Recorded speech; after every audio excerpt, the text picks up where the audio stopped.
Racikan Berita.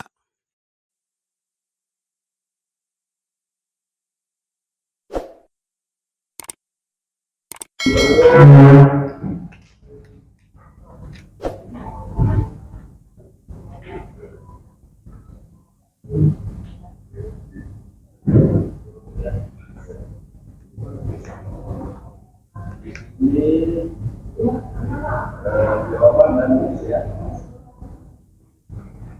eksepsinya ya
jadi karena kedua pihak hilang buktinya khususnya mengenai eksepsi legislatif yang kedua ya, maka sekarang dibilang inisiatif untuk musyawarah dulu ya, musyawarah pada pembahasan dan saya akan dibuat inisiatif sekarang tanggal 11 ya.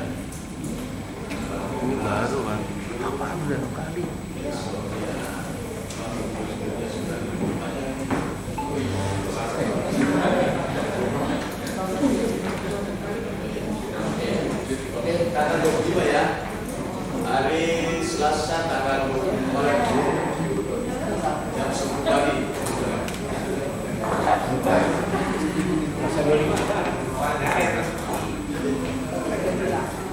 Jadi nanti dilihat di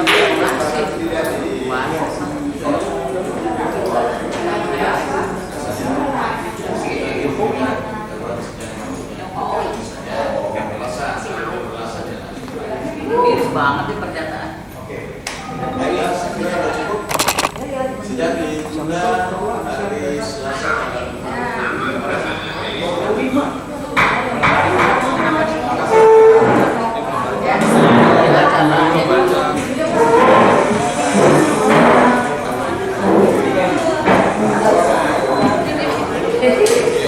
Assalamualaikum warahmatullahi wabarakatuh. Alhamdulillah hari ini setelah selesai persidangan kesekian kalinya dengan agenda pembuktian gugatan terhadap Joko Widodo dari 7 prinsipal, antara lain Pak Edi Mulyadi yang saat ini hadir di sebelah saya. Dan hari ini kami didampingi oleh masyarakat dan emak-emak militan luar biasa, Masya Allah, terima kasih semuanya. Dan juga rekan-rekan media, kami di sini saya Aziz bersama Baihaqi dan Heri serta Dwi dari tim pengacara menghadiri sidang. Alhamdulillah berlangsung dengan lancar dan bukti-bukti sudah kita sampaikan baik melalui e-court maupun melalui tadi disampaikan secara langsung kepada majelis hakim. Begitu juga dari pihak tergugat melalui kuasa hukumnya yang hadir 2 orang juga menyampaikan bukti-bukti yang disampaikan. Bukti yang disampaikan oleh kita cukup banyak, nanti disampaikan oleh rekan saya, tapi dari pihak tergugat menyampaikan KTP, ya KTP Joko Widodo fotokopi. Nah, ketika ditanya dari majelis hakim tadi, ini mana aslinya? Karena kan fotokopi disampaikan, maka harus lihat aslinya. Oh, nggak ada juga aslinya, kata dia gitu. Nah, jadi silakan disimpulkan sendiri oleh teman-teman sekalian. Jadi fotokopinya aja tadi ya. Akhirnya tadi fotokopi KTP, kopi dari kopi, jadi tidak ada aslinya, gitu kan, seperti itu yang disampaikan. Nah, KTP-nya KTP Surakarta dan juga diterbitkan 11 September 2024. Jadi baru ya seperti itu. Untuk kemudian dari kami bukti-bukti disampaikan oleh rekan kami, silakan Mas Bayhaqi. Baik, terima kasih. Tadi seperti Bang Haji sampaikan, kita udah sampaikan 3 bukti untuk memperkuat bahwa mereka itu kan menyanggah bahwa mereka itu tidak berdomisili di Jakarta. Nah, kita sampaikan bahwa kita memiliki bukti bahwa Pengadilan Jakarta Pusat memiliki kewenangan untuk mengadili perkara ini. Tadi ada beberapa bukti IT yang kita sampaikan diterima oleh hakim, ada 3. Sehingga selain itu juga kita sampaikan dalam jawaban kita, dalam replik kita sudah ada bahwa ketika itu ada utusan dari Joko Widodo untuk menghadiri persidangan ini sebelum dirinya lengser. Ada kegiatan-kegiatan mereka segala macam, kita sudah sampaikan di bukti yang kita sampaikan ke hakim tadi. Tuh. Baik, itu dari kami tim kuasa hukum. Mungkin dari prinsipal Pak Edi Mulyadi ada sepatah 2 patah kata, dipersilakan.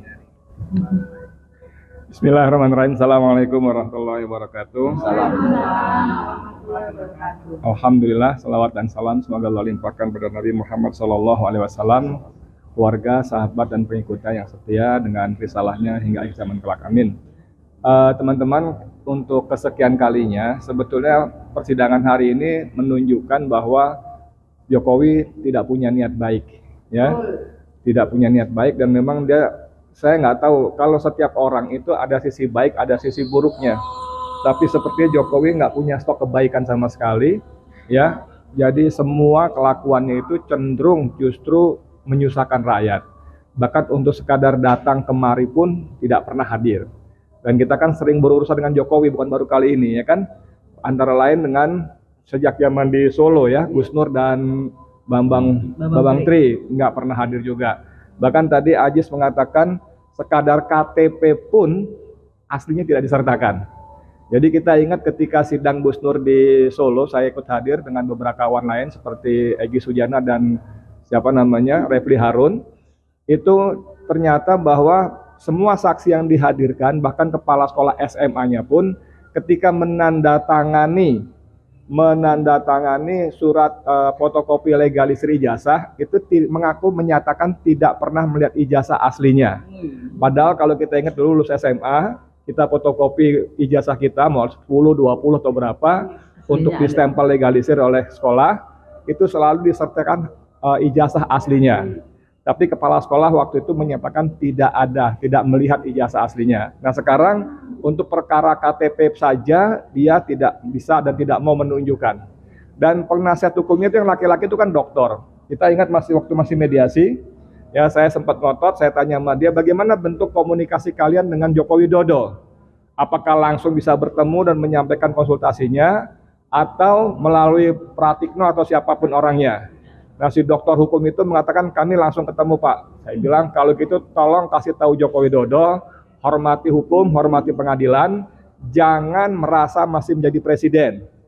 Dia harus datang. Kalaupun tidak datang lengkapi surat-surat yang diperlukan. Nah ternyata masih soal KTP saja mereka tidak penuhi. Dan saya kira teman-teman sekalian ini bukan mereka tidak tahu, apalagi untuk seorang dokter hukum, pasti mereka paham betul bagaimana cara beracara di pengadilan, pasti paham betul surat-suratnya seperti apa dan sebagainya. Tadi saya nggak tahu istilah apa, maksudnya apa, tapi majelis hakim menanyakan kepada kuasa Jokowi, apakah hak kuasa Anda kuasa absolut atau terbatas? Relatif ya istilahnya ya. Saya nggak ngerti maksudnya apa, tapi dia mengatakan relatif dan terbatas. Nah itu nggak ngerti tuh maksudnya apa. Tapi saya kembali membaca aroma bahwa memang Jokowi sengaja satu tidak berniat menghormati hukum. Kedua, memang dia sengaja mengulur-ulur waktu. Tapi begini, buat hakim, ya, saya nggak tahu tata cara beracara di persidangan, cuman saya terus terang capek, ya, menghadapi manusia satu Jokowi ini. Mohon dengan sangat bahwa hakim bekerjalah dengan satset gitu loh, nggak usah terlalu terpaku dan menggunakan normatif untuk memperlambat pengadilan, ya gitu ya. Dan kita juga sebetulnya harapannya nggak banyak kok, cuma nuntut dia 5.267 triliun aja, kok nggak banyak kan ya? Nggak banyak lah, 5.267 triliun aja. itu kepada Jokowi untuk diserahkan kepada negara kan gitu kan ya. Habib Rizik bahkan mengatakan sebagian itu akan diserahkan pada Prabowo untuk membantu program makan gizi gratis, ya kan? Kalau kepada para penggugat prinsipal cuma minta bayar Rp1 saja, ya Rp1 saja. Nah, kita akan menjadikan bahwa pengadilan ini akan masuk pembuktian, menyampaikan membongkar karena kita kan tamak ya, tim advokasi melawan bohongan ya. Tamak, tim advokasi melawan masyarakat anti kebohongan, tim advokasi masyarakat anti kebohongan. Jadi kita akan bongkar kebohongan Joko Widodo bukan ketika hanya presiden, tapi sejak menjadi gubernur DKI Jakarta waktu itu ya. Dan saya sempat baca karena saya prinsipalnya, walaupun tidak detail, kenapa kita gugat kebohongan-kebohongan itu? Karena dengan kebohongan-kebohongan dia sebagai pejabat publik dari sejak gubernur sampai jadi presiden telah menimbulkan kerugian kepada warga negara Indonesia. Macam-macam tuh, segala macam kebohongan-kebohongan itu. Dan saya percaya Ajis dan teman-teman teman-teman lawyer yang lain, ada Bayaki, ada Heri dan kawan-kawan yang lainnya akan bekerja dengan serius, dengan sungguh-sungguh sebagaimana selama ini mereka buktikan ketika membantu para aktivis dan ulama yang dikriminalisasi ya. Kita bermohon pada Allah agar Allah menunjukkan kekuatannya, pertolongan kepada kita semua sehingga si raja bohong ini bisa segera kita seret penjara. Amin ya rabbal alamin dengan hukuman yang maksimal. Demikian, assalamualaikum warahmatullahi wabarakatuh. Terima kasih ya. Udah waktunya salat zuhur, kita salat zuhur dulu. Terima kasih. Assalamualaikum warahmatullahi wabarakatuh.